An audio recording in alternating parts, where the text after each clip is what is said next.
ले लिया गया, आगे क्या कुछ रणनीति है आप लोगों की? आज प्रोटेस्ट का कॉल दिया था, शांतिपूर्ण तरीके से प्रोटेस्ट का कॉल दिया था। सभी नेताओं को कल रात से ही डिटेन करना ये शुरू कर दिए थे, उनके घर पे हाउस अरेस्ट कर लिए और उसके बाद जैसे जैसे नेता आते गए सबको इन्होंने हिरासत में ले लिया। आतिशी जी को भी हिरासत में ले लिया है, सौरभ भारद्वाज जी को हिरासत में और कई सारे बड़े नेताओं को इन्होंने हिरासत में ले लिया है।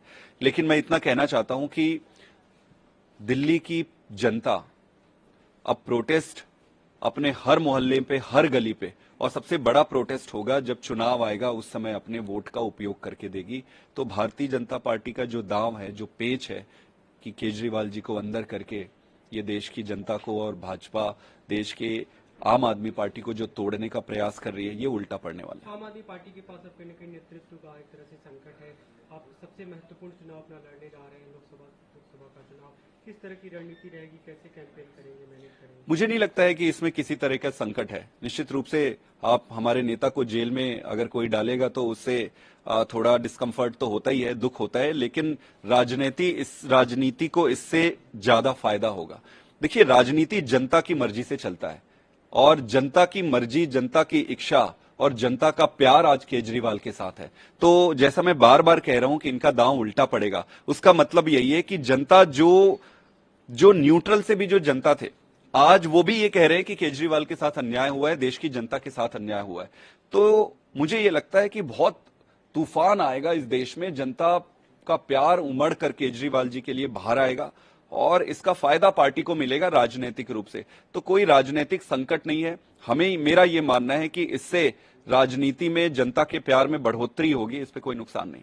अलग अलग राज्यों में आपके इंडिया ब्लॉक के कई दलों ने आपके समर्थन में प्रोटेस्ट किया, लेकिन दिल्ली में कांग्रेस पार्टी के लोग आज के प्रदर्शन में नहीं दिखे। नहीं, कांग्रेस पार्टी के कई सारे बड़े लीडर कल केजरीवाल जी के घर पे भी आए थे और हमारी मीटिंग लाइंड अप है इंडिया अलायंस के साथ और बाकी सारे सभी बड़े नेताओं से लगातार बात हो रही है। उन्होंने काफी मजबूती से समर्थन किया है और साथ में खड़े रहे हैं पूरी प्रक्रिया में।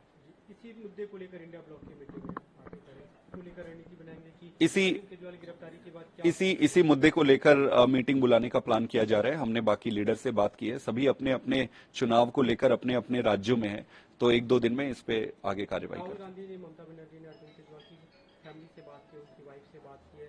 आपको लगता है कि इस घटना के बाद अब विपक्ष एकजुटता के साथ चुनाव लड़ेंगे? देखिए, विपक्ष को एकजुट तो होना ही पड़ेगा। ये प्रश्न केजरीवाल अकेले से संबंधित नहीं है, ये प्रश्न आम आदमी पार्टी अकेले से संबंधित नहीं है, ये प्रश्न अब देश से हो गया है, देश की जनता से हो गया है।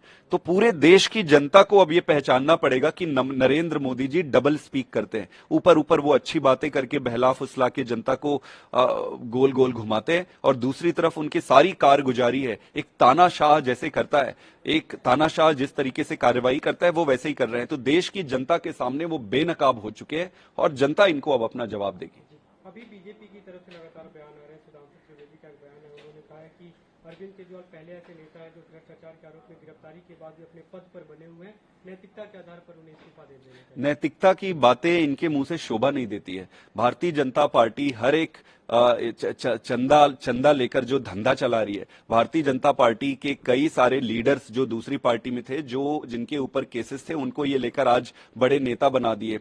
तो सरकार तोड़ना, सरकार की चोरी करना, संस्थाओं का दुरुपयोग करना, ये नैतिकता की बात करें तो फिर बड़ी गजब बात है। आज देश के लिए नैतिकता यही है कि किसी भी तरीके से नरेंद्र मोदी जी के तानाशाही से लड़ा जाए। तो जो ये लड़ाई लड़ेगा वही नैतिकता के साथ है। गिरफ्तारी को एक तरह से चैलेंज करते हुए जो याचिका दाखिल की गई थी उसे वापस ले लिया गया है, ऐसा क्यों? इसको लीगल टीम की तरफ से डिसाइड किया है कि अब इसको लोअर कोर्ट के थ्रू आगे प्रोसीड किया जाएगा।